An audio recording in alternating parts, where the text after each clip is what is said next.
Let the 99th season of the National Collegiate Athletic Association begin.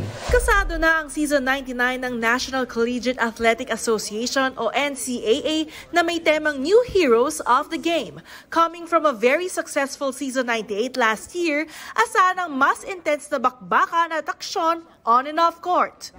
Inanunsyo sa media conference na maraming NCAA events ang magbabalik this season, kabilang ang face-to-face taekwondo at chess games. Magbabalik na rin ang badminton at table tennis sporting events. 4P Championship daw ang goal ng Letran Knights. Do not fear, only believe. Yun talaga yung sinasabi sa amin. Huwag kayong matakot, maniniwala ka lang sa sarili mo. Huwag muna namin isipin yung championship, isipin muna namin bawat laro namin kung paano kami manalo. Team to beat din this year ang basketball team ng De La Salle College of St. Benilde. During this off-season, that's what we really worked on, which is our mental game lang. Malaki naman ang pasasalamat ni LPU team captain Enoch Valdez sa NCAA.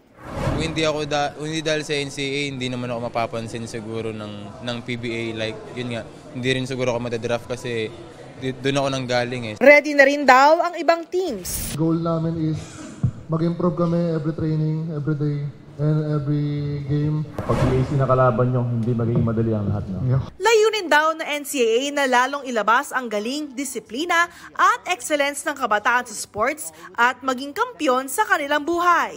The NCAA is all about the student athlete. They are our future hope. So now we're going to see new faces. So for sure, the new heroes of the game would be the student athletes making the big plays, breaking records. Sa linggo na ang opening ceremony ng NCAA Season 99 New Heroes of the Game, kung saan magpe-perform ang ilang Sparkle Stars. May special participation din si Asia's multimedia star Alden Richards.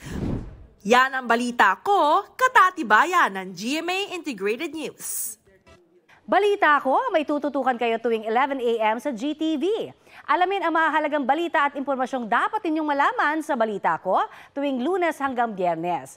Mag-subscribe din po sa GMA Integrated News sa YouTube. Sa mga kapuso naman abroad, maaari po kaming masubaybayan sa GMA Pinoy TV at www.gmanews.tv.